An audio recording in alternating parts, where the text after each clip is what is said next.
El tiempo se les terminó y el éxodo de capitales ya comenzó en Cuba. El ultimátum del Departamento del Tesoro de los Estados Unidos a las empresas extranjeras vinculadas a Gaesa acaba de vencer, desatando una estampida de gigantes internacionales y hoteleras como Meliá e Iberoestar, que prefieren abandonar la isla antes de enfrentar sanciones fulminantes. Esta asfixia económica ocurre en el peor momento posible. La OFAC acaba de congelar los activos del propio dictador Miguel Díaz-Canel, de su esposa Alice Cuesta y de la dinastía familiar de Raúl Castro, incluyendo a su hijo Alejandro Castro Espín, el corazón financiero del régimen que controla el 70% de la economía cubana está formalmente cercado. La desesperación intramuros es total. Con las cuentas bloqueadas, la purga interna ha escalado al punto de ver a familiares de generales históricos detenidos y durmiendo en el suelo. El dinero se evaporó.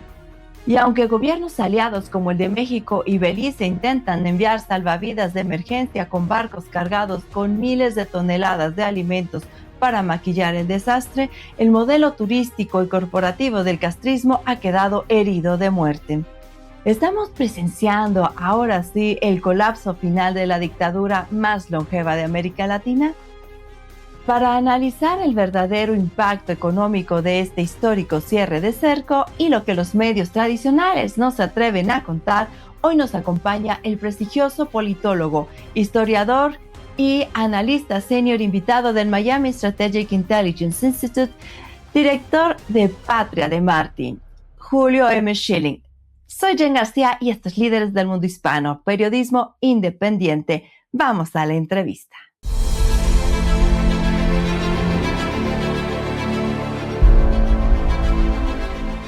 Bienvenido, estimado Julio, aquí a Líderes del Mundo Hispano. Saludos, Jen. Como siempre, muy agradecido por la invitación y un placer de acompañarlos. Muchas gracias, Julio. Pues hemos visto cambios realmente importantes en la estrategia que ha tomado la administración del presidente Trump y Marco Rubio en relación al régimen cubano. Este golpe tan fuerte a la economía de Gaesa, ¿crees que sea la estocada final para que el régimen empiece ahora sí que a desmoronarse de manera más rápida, Julio?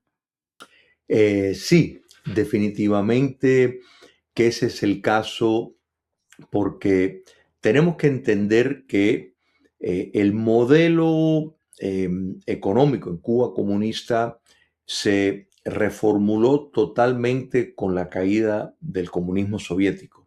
O sea, de pronto, en cierto sentido, Cuba comunista tomó una versión de lo que Vladimir Lenin hizo también para rescatar la revolución bolchevique con la nueva política económica. En este caso, fue invitar a empresas extranjeras a ser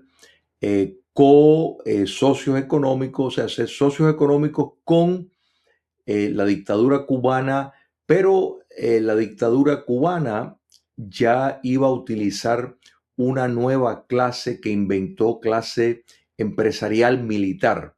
O sea, en efecto, emplearon las Fuerzas Armadas para convertirlos en empresarios y establecieron una serie de empresas paraestatales, que no es igual que una empresa pública, porque estas existen para el lucro y operan como operaría una empresa privada de lucro, excepto que está manejada por instituciones que están ligadas directamente a la alta élite de las Fuerzas Armadas y el Partido Comunista de Cuba, que tiene que, o sea, para estar en esa esfera militar, tiene que ser miembro del Partido Comunista de Cuba. Entonces, esta alianza entre empresas extranjeras que son socios típicamente mitad y mitad, donde retiene el mayor interés la dictadura cubana, Estas empresas extranjeras más bien tomaban el papel de ofrecer capital humano, tecnología, conocimiento de administración de empresas. Entonces, esto incluso en algunos casos le convertía al castrocomunismo en un codueño de esa empresa que tenían ya hasta una representación en el exterior. Entonces, este modelo floreció ya a raíz de 1990, apuntó con más fuerza cuando el dictador Raúl Castro tomó riendas del poder, donde empresas específicamente como Gaesa adquieren esa capacitación que Gaesa a su vez aglutina un sinnúmero de otras empresas que directamente controlan el 70% de la economía de Cuba y de manera indirecta en el sector turístico estamos hablando de más del 90%, o sea, que tiene un peso extraordinario. Gaesa posee en el exterior, en reservas, eh, reportes reflejan un monto de 18.000 millones de dólares en reservas fuera, o sea, sería una de las mayores hoteleras de América Latina si lo fuéramos a comparar en términos de todos los hoteles eh, y la infraestructura turística que posee en combinación con empresas extranjeras. Entonces este negocio le fue muy bien, pero pasaron dos cosas importantes. La ley Helms-Burton, que es una ley de 1996 estadounidense, esa ley enfocaba en castigar a la dictadura cubana, en este caso principalmente y directamente por el derribo de unas avionetas de civiles que estaban en tareas humanitarias de rescatar balseros cubanos que huían de Cuba comunista y fueron derribados, asesinados en aguas internacionales. Y bueno, los Estados Unidos en efecto codificó el embargo, porque hasta ese momento el embargo estaba a la potestad del presidente. O sea, fue una orden ejecutiva y básicamente un presidente podía quitarlo y poner, suavizarlo, relajarlo. De pronto la ley Helms-Burton se convirtió, o sea, codificó el embargo. Pero no solo eso, contenía 4 artículos. El tercero permitía a ciudadanos estadounidenses y cubano-estadounidenses ir a los tribunales para demandar a empresas que estaban traficando en propiedad confiscada, o sea, propiedad que el castrocomunismo expropió y de pronto esta empresa entra en una relación comercial con Cuba y está utilizando, por ejemplo, algunos de los muelles de La Habana, determinados hoteles propiamente. Y entonces el capítulo 3 permitía a que los estadounidenses y cubano-americanos demandaran a esas empresas por los activos que tienen los Estados Unidos. Pero ¿qué pasó? Ningún presidente activó ese capítulo. Quiere decir que estaba ahí de adorno. En efecto, no estaba siendo utilizado.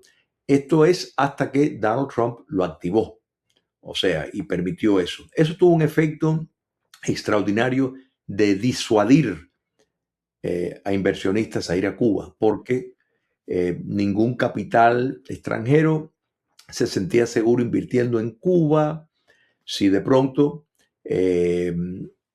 podrían enfrentar un juicio en los Estados Unidos por estar de alguna manera traficando con propiedad robada. Y tenemos que tener en cuenta, cuando hablamos de invertir, aquí no estamos hablando como una empresa que puede invertir en Perú, Colombia, Panamá, México.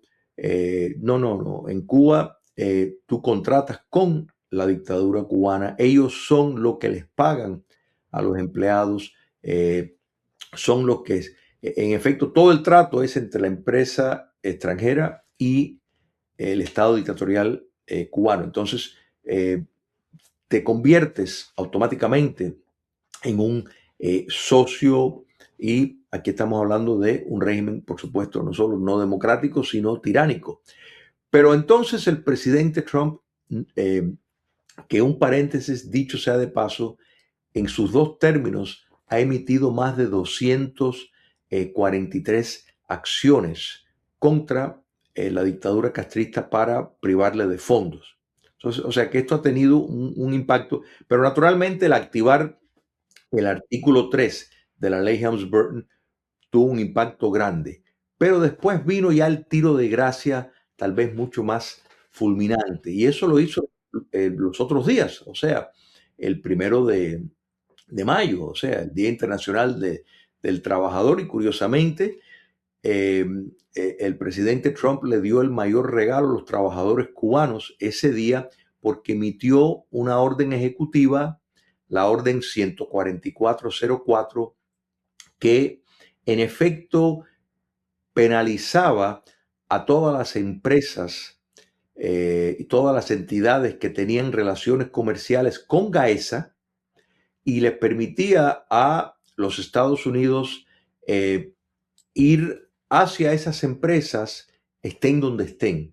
O sea, de pronto, por ejemplo, podían emitir sanciones y penalidades secundarias a cualquier institución que tuviera relaciones con esa empresa, porque esa empresa está comerciando y tiene una relación con Gaesa.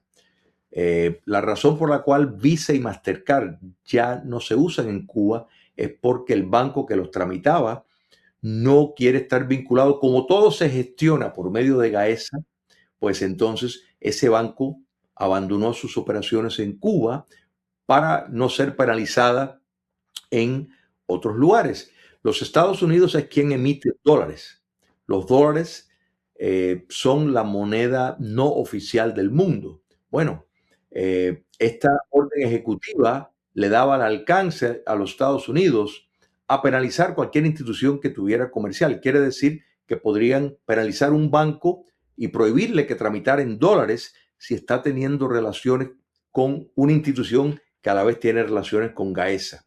Entonces esto ha llevado, para cerrar la idea, a una estampida de empresas que estuvieron en algunos casos décadas, algunos más de 30 años en Cuba, que dejan sus operaciones porque ya pueden ser penalizados de manera indirecta y sí les causaría enormes daños.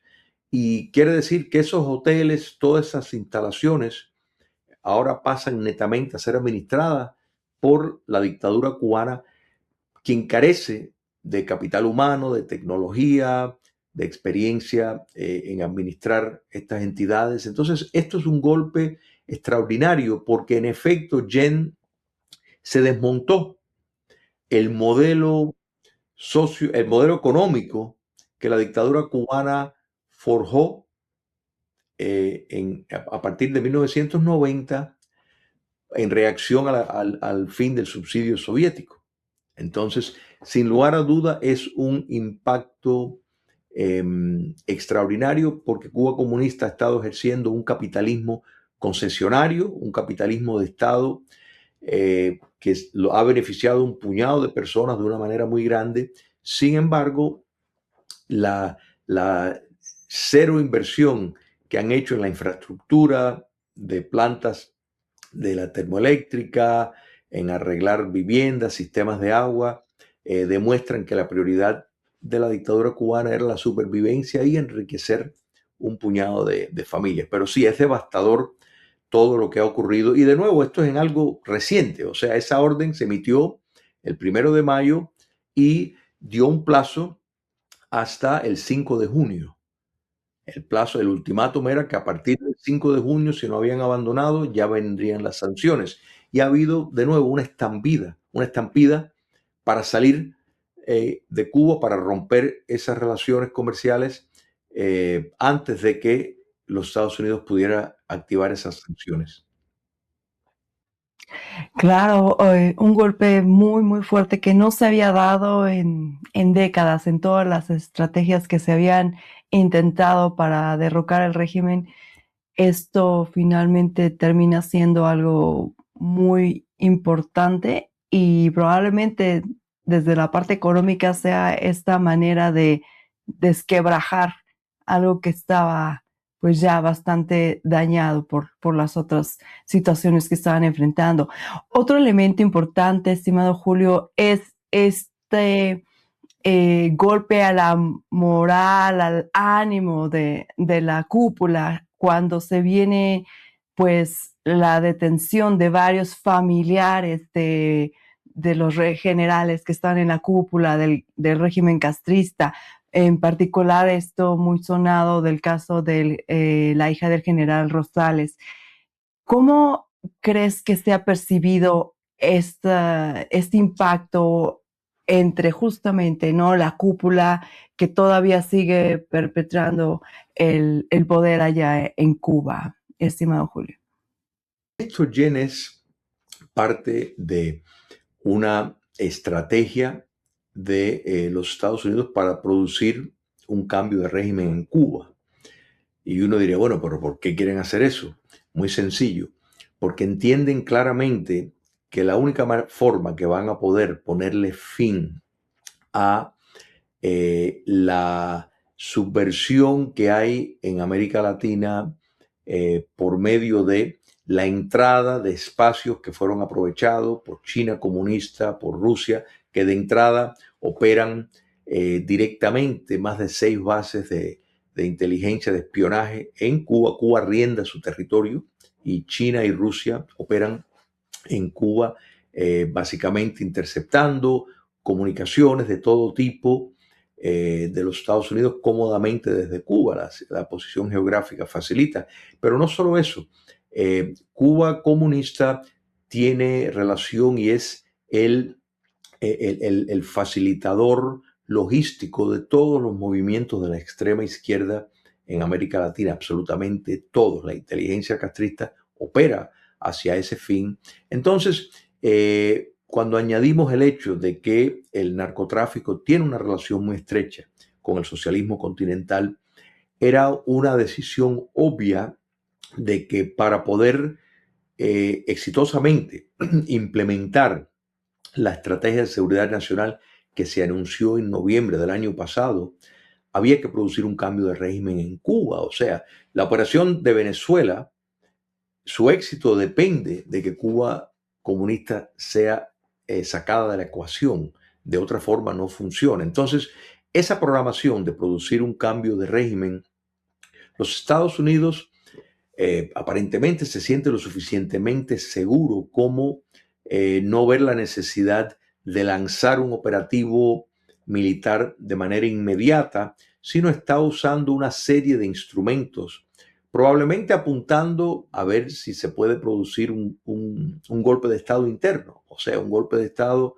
donde un sector del poder político pues arrestaría a la cúpula dictatorial, liberaría a los presos políticos y se iniciaría una fase de desmontar el sistema. La gran diferencia entre Venezuela y Cuba es que Venezuela nunca entró en una estructura totalitaria, pero Cuba comunista sí. Entonces, eso requiere ya una postura de desmontaje más agresivo que solamente se va a lograr, y los Estados Unidos quieren no tener que enviar tropas de ocupación y preferirían no utilizar una invasión.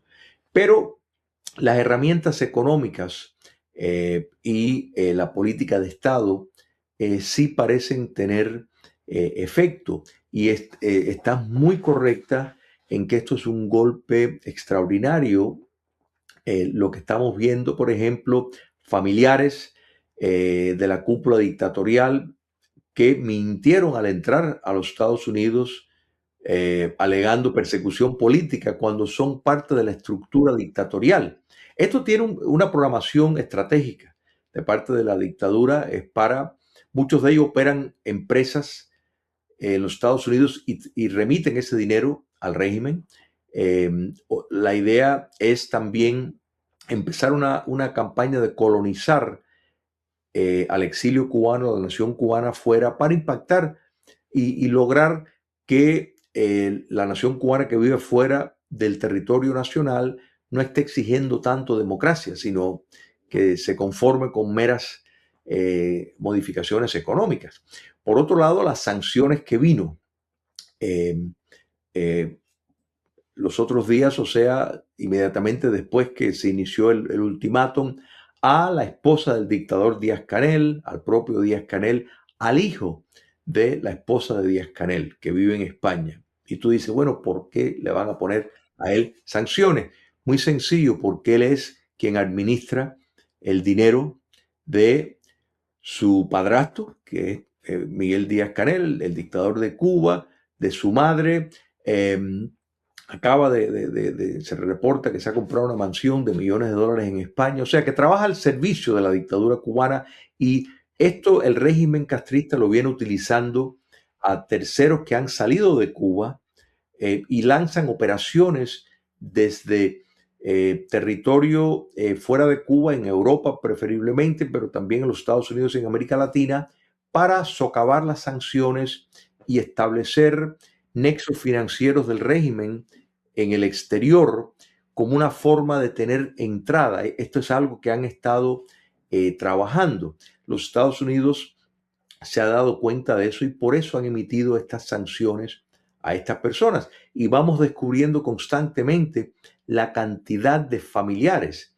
Y no estamos hablando de figuras de segunda categoría, o sea, elementos de primer orden del régimen dictatorial cubano, que la hija, la nieta, los parientes están viviendo cómodamente fuera de Cuba. Algunos, repito, en los Estados Unidos, que ya ahí requiere falsificar información para entrar.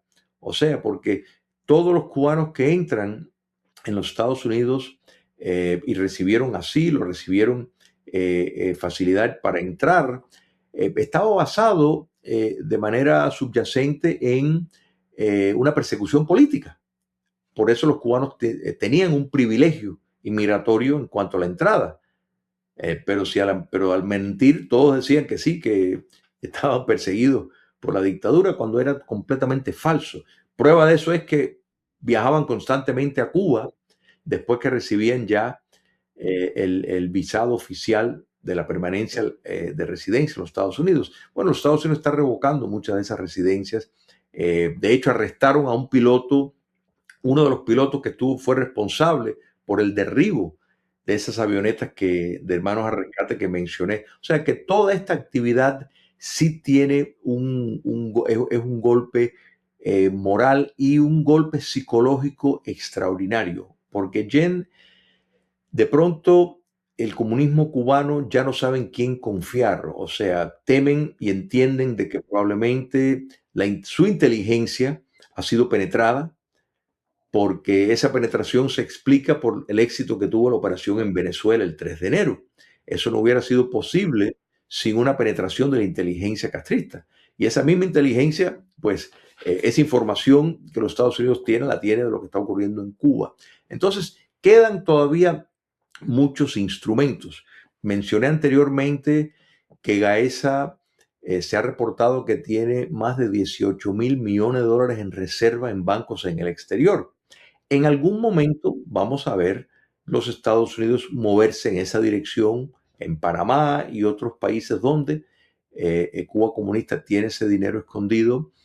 Vamos a ver más encauzamientos, o sea, no solo el de Raúl Castro, sino de otros en la cúpula. Y todo esto tiene el efecto de desmoralizar, pero a la misma vez estimular que algunos sectores del poder político, particularmente dentro de las estructuras de las Fuerzas Armadas, den un golpe de Estado, evitándole así a los Estados Unidos tener que tomar otras medidas. Claro. En este sentido, hemos visto también que hay, por ejemplo, todavía aliados del régimen cubano. Me refiero, por ejemplo, a este último buque que llegó con miles de toneladas de alimentos y víveres para Cuba estos últimos días de parte del gobierno mexicano y Belice. ¿Es suficiente este tipo de ayudas para darle un poco más de aire al régimen o esta caída ya es inminente, estimado Julio? Fíjate, el tipo de ayuda, y en el caso de la ayuda humanitaria que ha provenido de México, muchos grupos eh, de observando, o sea, y haciendo auditorías, han descubierto que esos artículos que fueron donados por México terminaron siendo mercancía que Cuba comunista puso a la venta. Eso estaban supuestos a ser donados, regalados a la sociedad. Sin embargo, fue puesto a la venta. Inmediatamente el régimen pues se puso en moción para eh, revertir algunas de esas acciones. Pero tenemos que entender que primero lo que entra en Cuba es porque los Estados Unidos lo está permitiendo. Fíjate que no entra petróleo y la razón por la cual no entra petróleo, excepto que el que ellos quieren dejar entrar, es para evitar que Cuba comunista siga revendiendo el petróleo buscando fondos.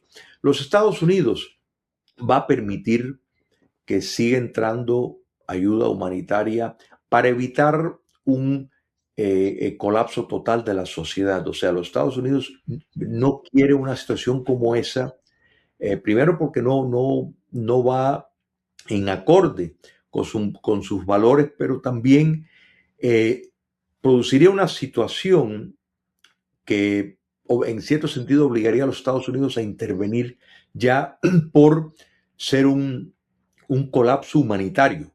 Entonces, para evitar eso, ellos están dispuestos a dejar entrar ayuda humanitaria, pero eso ya no resuelve eh, el problema, porque, por ejemplo, en Cuba, si ahora mismo alguien tiene una crisis de salud, un problema de salud, y se pone a esperar a un transporte, sea una ambulancia o cualquier tipo de transporte para conducirlo al hospital, puede estar esperando 4, 5, 6 horas a que llegue.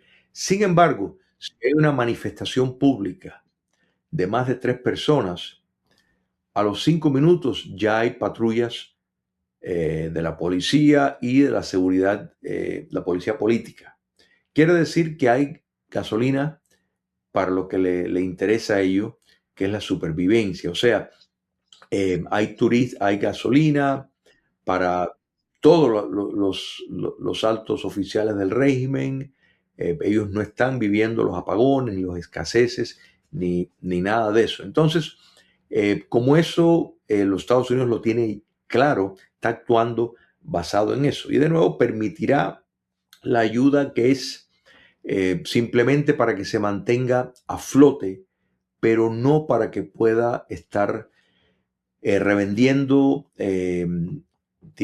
petróleo u otros bienes en el mercado internacional en búsqueda de recursos para precisamente mantener viva la maquinaria represiva. Es muy importante todo esto que comentas, Julio, para que se entienda mejor esta estrategia que está siguiendo el gobierno de Estados Unidos, porque muchas veces se malinterpretan, ¿no?, las acciones y se le culpa, ¿no?, por la terrible situación que enfrenta el pueblo cubano en estos momentos, y todo esto que nos has mencionado se entiende mejor para saber también finalmente que sí, al final del día todo esto es únicamente para que caiga el régimen castrista y no para que se afecte, ¿no?, a la gente.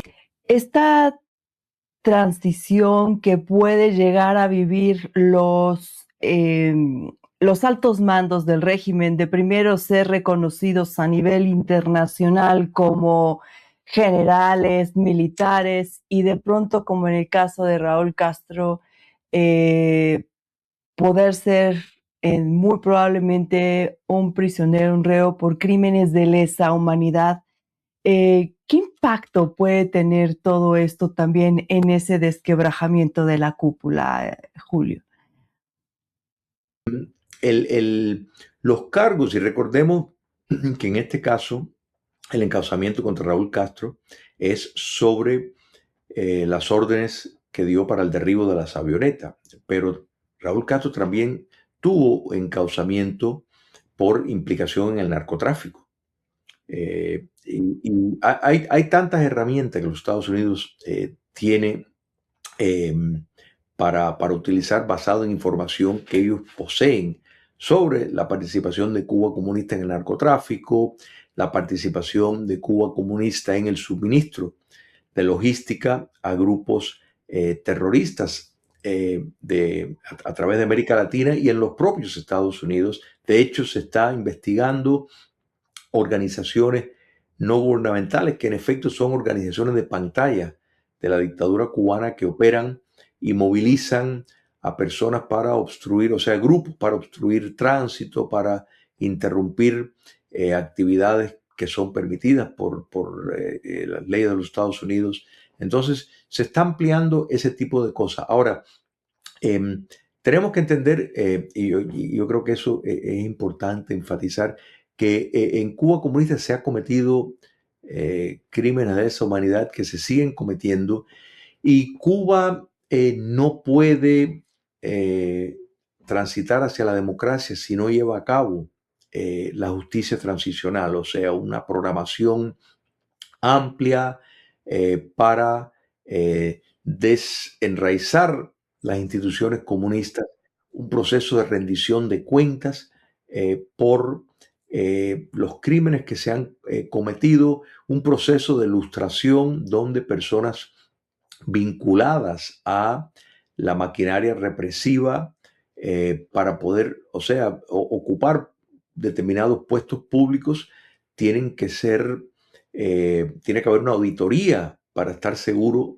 de que esas personas están calificadas, sobre todo puestos como jueces, equipos de seguridad.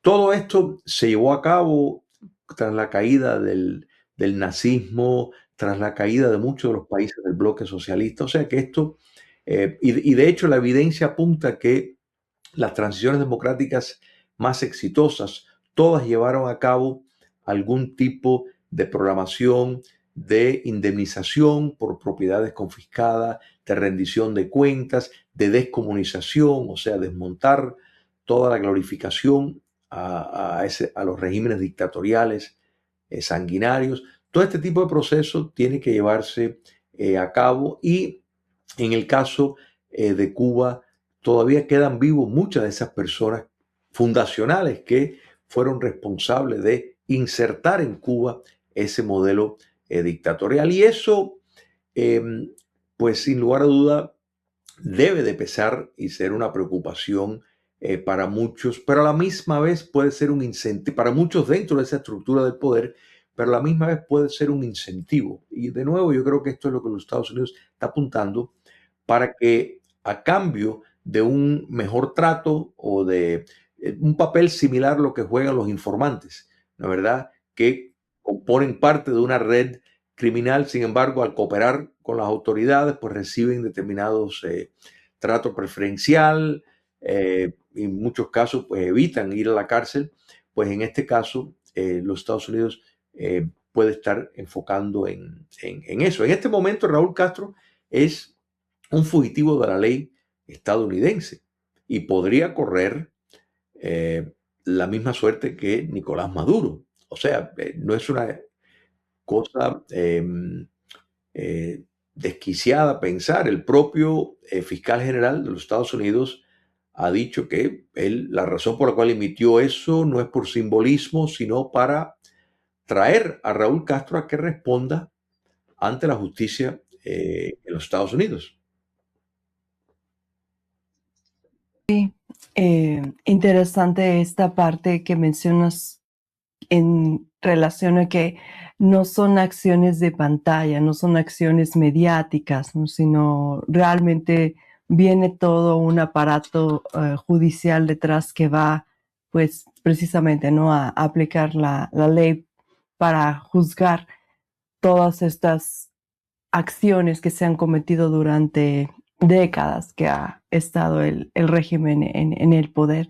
Cuando hemos comentado en relación a la oposición dentro de Cuba que podría ver un escenario más propicio para finalmente dar un cambio y ayudar a la caída del régimen, ¿está la oposición dentro de Cuba realmente lista para hacer esta transición que comentábamos, o requiere todavía de actores externos que ayuden a que no se quede la isla sin gobierno, por decirlo de alguna manera, estimado Julio?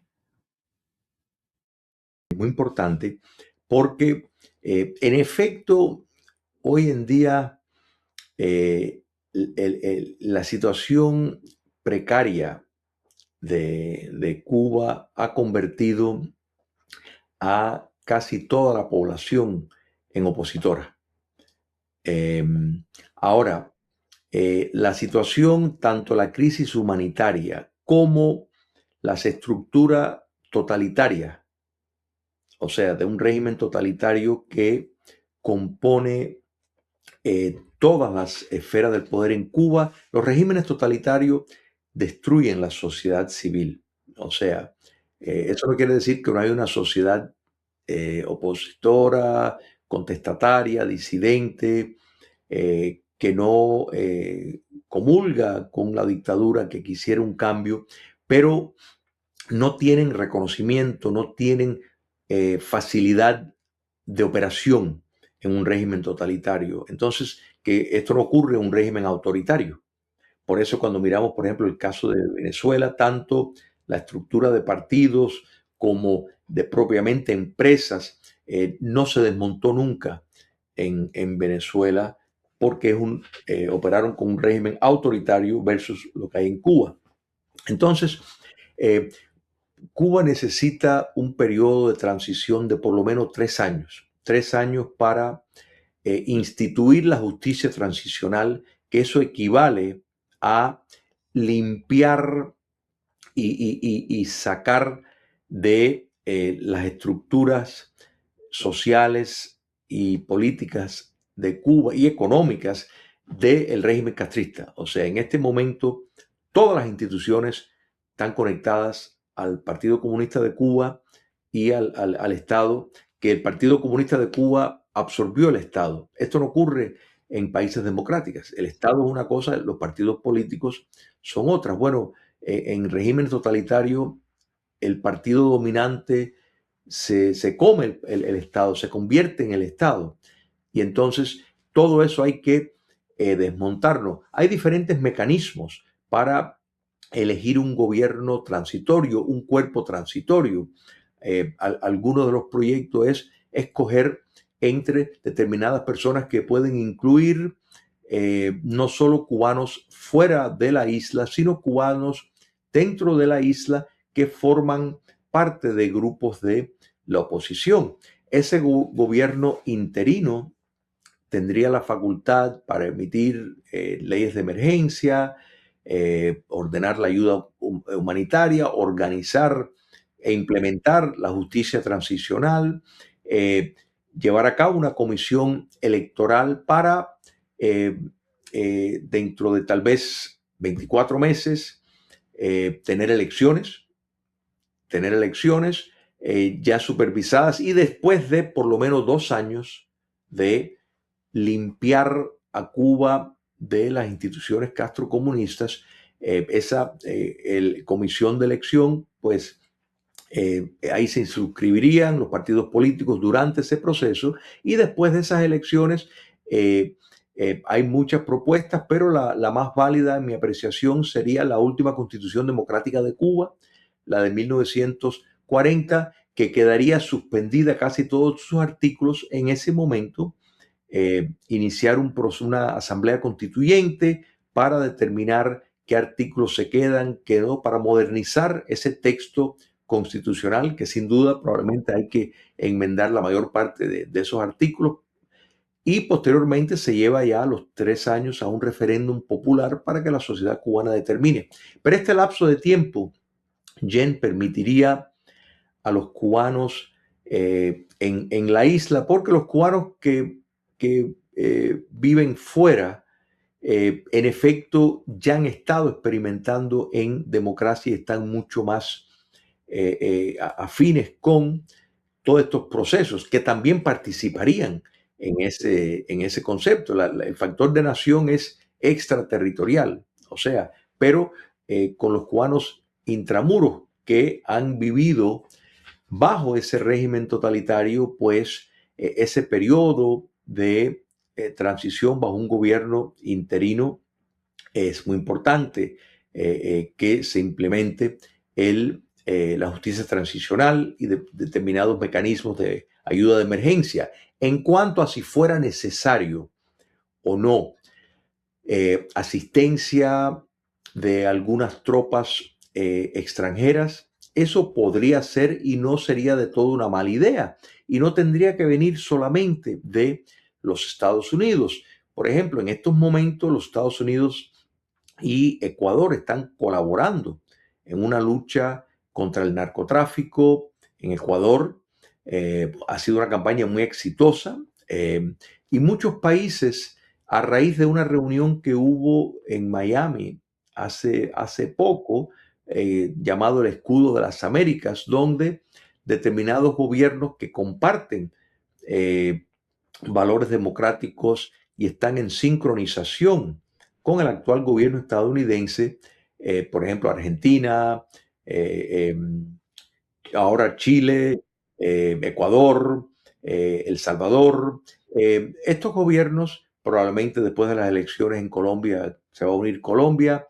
Estoy seguro que estarían más que dispuestos de colaborar. De hecho, eso ha sido parte de lo que se ha discutido, de una fuerza interamericana que pudiera tener una especie parecida a los cascos azules de las Naciones Unidas de preservar la paz, pues podríamos ver algo así a solicitud de el cuerpo gobernante interino cubano durante ese periodo de transición.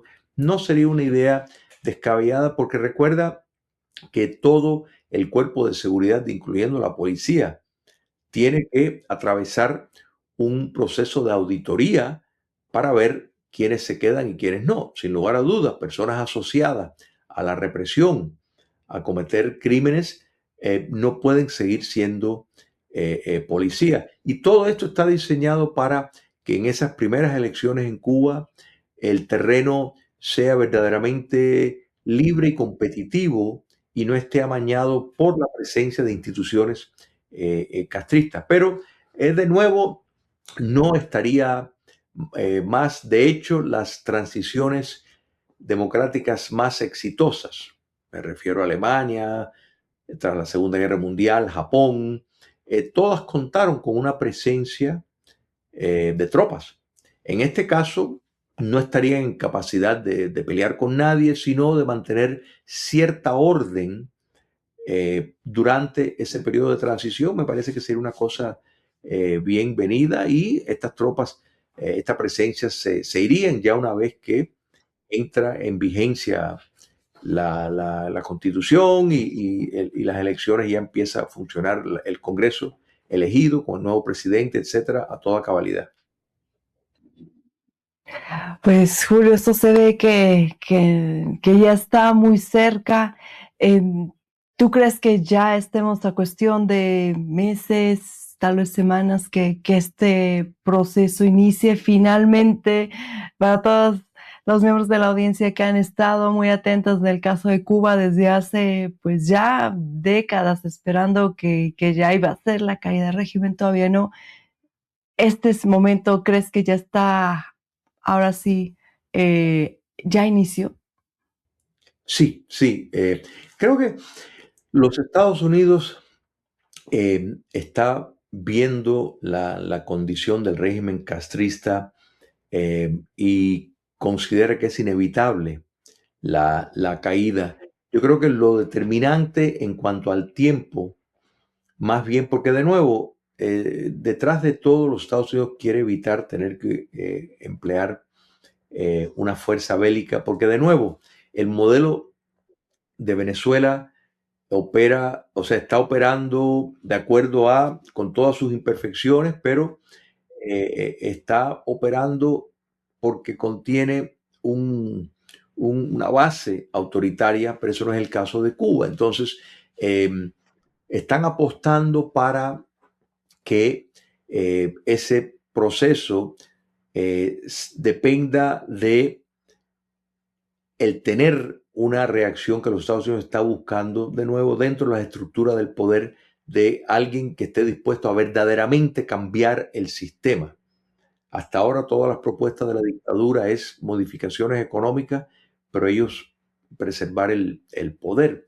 Mucho tiene que ver en esto, Jen, lo que ocurra en las elecciones a mediados de término en cuanto a ver una acción en Cuba, porque si en las elecciones de noviembre la Casa Blanca pierde control de ambas cámaras, o por lo menos una cámara, dependiendo en cómo se reflejen los números, ese Congreso tomaría posesión a mediados de enero. Quiere decir que yo creo que en ese momento sí veríamos ya una necesidad, una urgencia de que los Estados Unidos actúe de una manera más contundente antes de que entre ese Congreso para poder llevar a cabo una acción que sea irreversible, en el sentido de que no pueda ser virado hacia atrás. Pero eh, los Estados Unidos, por una decisión del Tribunal Supremo de hace poco, donde invalidó determinados mapas electorales que a través de los años fueron confeccionados para acomodar minorías, o sea, donde tal vez un distrito, en vez de estar eh, puesto de una manera coherente geográficamente, podría ser un distrito que parecería una culebra, o sea, que no tiene ningún sentido geográfico que eso fuera un distrito, pero lo componen así para darle votos seguros a determinadas minorías. Y esto ha favorecido el Partido Demócrata. Bueno, el Tribunal Supremo dijo que eso era inconstitucional, porque en efecto el concepto de igualdad ante la ley se está violando y ha permitido que los estados ya no tengan que diseñar, o sea, los estados pueden diseñar sus distritos en conforme a una racionalización más sana geográficamente. Entonces, en resumen, muchos estados, incluyendo el estado de la Florida, piensan rediseñar su distrito. Esto se traduce a que es probable que, por ejemplo, la Florida gane 4 escaños del Partido Republicano, igual que Luisiana, igual que otros estados. Lo que quiero decir con esto es que las elecciones a mediados de término, que típicamente le cuestan escaños al partido que está ocupando la Casa Blanca, ese ha sido el patrón histórico, puede ser que eso sea un contrapeso a favor del Partido Republicano por los escaños que va a ganar producto de los cambios que se van a hacer en los distritos. Quiere decir que si la pérdida no es tan grande o simplemente no hay pérdida por este efecto de los escaños adicionales que pasarían a ser preferenciales a los republicanos, pues es probable que entonces la Casa Blanca no se vea apurada en su política hacia Cuba, porque hasta ahora los Estados Unidos es quien controla lo que entra y lo que sale de Cuba, y tienen todavía muchas herramientas, como hablamos anteriormente, algunas de ellas financieras, para castigar a la cúpula dictatorial y buscar o que se vayan. O sea, hay un puente de plata, que se vayan para Rusia, para China, eh, y dejen el poder, o que produzca de nuevo una revolución de palacio, un golpe de Estado, para iniciar el curso ya necesario de transición. No habría ese apuro si las elecciones son favorables para la Casa Blanca. Quiera Dios que así sea. Pero de no ser así, entonces sí habría una precisión de tiempo antes de mediados de enero, que es cuando entraría el otro Congreso. Y hay acciones que cuando se hacen ya no se pueden deshacer. Y esa acción pues sería ya dar un golpe más contundente a la dictadura cubana y eso podría ser el desmantelar centros de comunicación militares y de inteligencia para darle alguna indicación a la dictadura cubana de que esto está en serio. Así que yo creo que mucho depende de eso. Muy claro, como lo comentas, estimado Julio, para toda nuestra audiencia que hemos estado siguiendo de cerca este desenlace que ya se siente muy cerca, pero pues obviamente mucha gente ya lo anhela, sobre todo la gente de Cuba, ¿no? Ya está esperando. Pero qué bueno que nos aclaras esto para tener una idea mucho más certera de la situación. ¿Algún mensaje final, estimado Julio? ¿No? La esperanza no se puede perder. Yo creo que el mapa de ruta está claro, o sea, la liberación de Cuba es eminente. Y esto de nuevo es buenas noticias, no solo para el pueblo de Cuba, que lleva 67 años de un régimen sanguinario, dictatorial, que ha facilitado la destrucción de una república que en su momento fue próspera, pero esto también significa para América Latina una nueva etapa, el poder verdaderamente llevar a cabo una política sin la injerencia de una potencia subversiva como Cuba comunista. Esto representa una nueva etapa totalmente para América Latina, donde los valores democráticos verdaderamente se respetan y el sentido de la justicia se pueda aplicar sin temor de poder caer en un régimen que destruye todas las libertades civiles, porque no hay un régimen dictatorial en América Latina o movimiento que simpatiza con la extrema izquierda, de nuevo, que no tenga una conexión umbilical con Cuba comunista. Y aquí podemos entrar también esa conexión con el narcotráfico, del cual el socialismo continental se ha beneficiado enormemente, no solo financieramente, sino como herramienta para subvertir el orden en los Estados Unidos y en Europa. Pues muchísimas gracias, Julio, por habernos traído toda esta información, todo este análisis tan importante y para entender mejor todo lo que está sucediendo en la región. Estimado Julio, esperamos tenerte en próximas ocasiones. Muchas gracias por haber estado con nosotros. Un placer. Estimado Julio, un verdadero honor y un privilegio tenerte hoy aquí. Gracias por arrojarnos luz con datos tan contundentes y por ayudarnos a entender los hilos invisibles de esta transición geopolítica que marcará el futuro de toda la región. Esta es su casa. Y a ustedes, queridos miembros de la audiencia que nos acompañan fielmente video tras video, haciendo que este canal siga creciendo como una comunidad libre y crítica. Muchas gracias. Su tiempo y su opinión es lo más valioso para nosotros. La pregunta queda sobre la mesa y me gustaría leerlos en los comentarios. ¿Creen que las acciones de Marco Rubio y la asfixia a Gaesa terminarán de tumbar al régimen este año? ¿O creen que los salvavidas de gobiernos aliados lograrán sostenerlo un poco más? Déjenos su opinión aquí abajo. Denos like si valoran este tipo de periodismo independiente y de análisis. Y suscríbanse, por favor, activando la campanita para que el algoritmo no les esconda la verdad. Soy Jen García y esto fue Líderes del Mundo Hispano, periodismo independiente. Nos vemos en el próximo video. Manténganse informados. Hasta la próxima.